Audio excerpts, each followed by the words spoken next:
Emma James here with Media Watch. Good evening to you. Hi there. You've been taking a look at reactions to the attack this weekend in Ivory Coast by the North African branch of Al-Qaeda. Now, Ivory Coast footballers leading the way with some touching tribute. Yes, absolutely. They are probably one of Ivory Coast's greatest exports internationally and are proving so very much in light of this tragedy. One of the tweets that we've seen from Wilfried Bony, who plays for Manchester City in the United Kingdom, very simple message: pray for my country, Ivory Coast, along with this design. Pray for Bassam, of course, the name of the specific area that was targeted.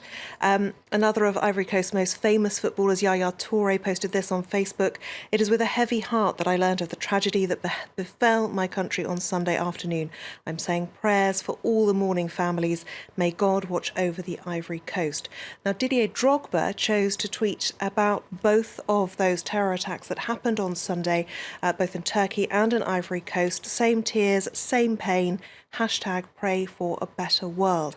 And perhaps the reason that he chose to include both were proven by the following tweet that he made, where he paid his condolences to a former teammate, Umut Bulat, who lost his father in that attack in Ankara. Now, not everyone has been treating this story in quite the manner that is appropriate.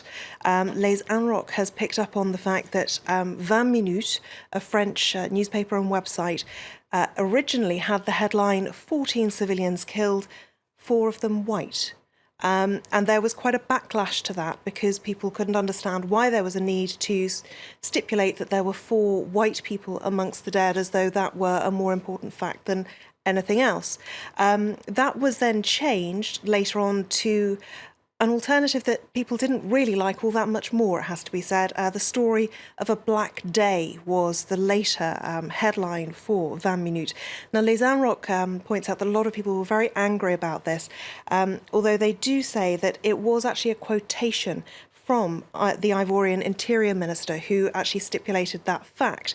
However, they didn't put it in inverted commas, and so people felt that that was the news judgment of 20 Minutes. It does kind of smack of the everyday racism that you encounter in France. You see, observe and hear these kind of things in many contexts, not just in that one, but it is very much for a journalistic organisation inexcusable to put that on paper. Reactions to this weekend's bombing in Turkey too, and obviously Didier Drogba spoke about having played at Galatasaray and mourning the loss of his teammate's father. It seems there are some criticisms, though, that we've seen before emerging. Yes, if we take a look at what The Independent have picked up on, it's a Facebook post saying, "You were Charlie, you were Paris, will you be Ankara?" Now, this one really has gone viral. It's been shared more than 80,000 times now, this particular Facebook post. It was actually written by a British man who's been living in Ankara for 18 months. And he's basically asked people to imagine that this has happened in their own cities, involving people that they know, trying to stop people drawing a distinction between what happens in Turkey and what happens in the rest of the world. Now, the Facebook post is quite long. He goes on to say that for those who don't know Turkey or who distance themselves from these attacks, maybe this will open your eyes. Ankara is not a war zone. It is a normal, modern, bustling city, just like any other European capital. And as we've seen before, in the wake of the attacks in Paris, I think because there was such an unprecedented outpouring of support and grief that we saw worldwide after Paris, it seems that many people really are comparing every terror attack after that and finding that the reaction isn't the same and criticising it.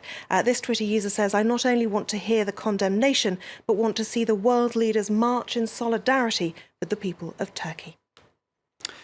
On a lighter note, Emma has been looking at, the reaction to the words of one Zlatan Ibrahimovic, a footballer for Paris Saint-Germain and Sweden, and a man whose ego never gets in the way of his game. No, indeed. He is a phenomenon on the pitch and something of a phenomenon off of it when it comes to the kind of remarks that he makes. He scored 4 of the 9 goals that sealed the deal for PSG to claim their 4th title in consecutive years yesterday. And afterwards, he was talking about the fact that he plans to leave Paris Saint-Germain at the end of this season. However, what he has stipulated, as reported by Mashable, is that if Paris were to replace the Eiffel Tower with a statue of the man himself, he would stay in Paris. Hang on, so Ibrahimovic wants a huge statue of himself put in place of the Eiffel Tower in order to seal the deal to stay for another season at Paris Saint-Germain. Exactly. Now, this is how Goal France have imagined it might look. Very impressive stuff. They ask Ibrahimovic, how do you rate your statue better than our Tour Eiffel? La Tour Eiffel herself has actually replied. She has a Twitter account, does she? She does indeed. She says, I love your humour, and the view of Paris is so beautiful here, but the Tour is me. This lady is not for changing, apparently.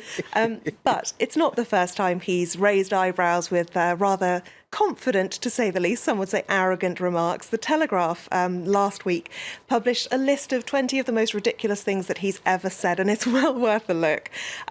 My favourites among these ones, I can't help but laugh at how perfect I am. Well, he said that about himself. Absolutely. This one was in response to being asked what he was getting his wife for her birthday. Nothing. She already has Zlatan.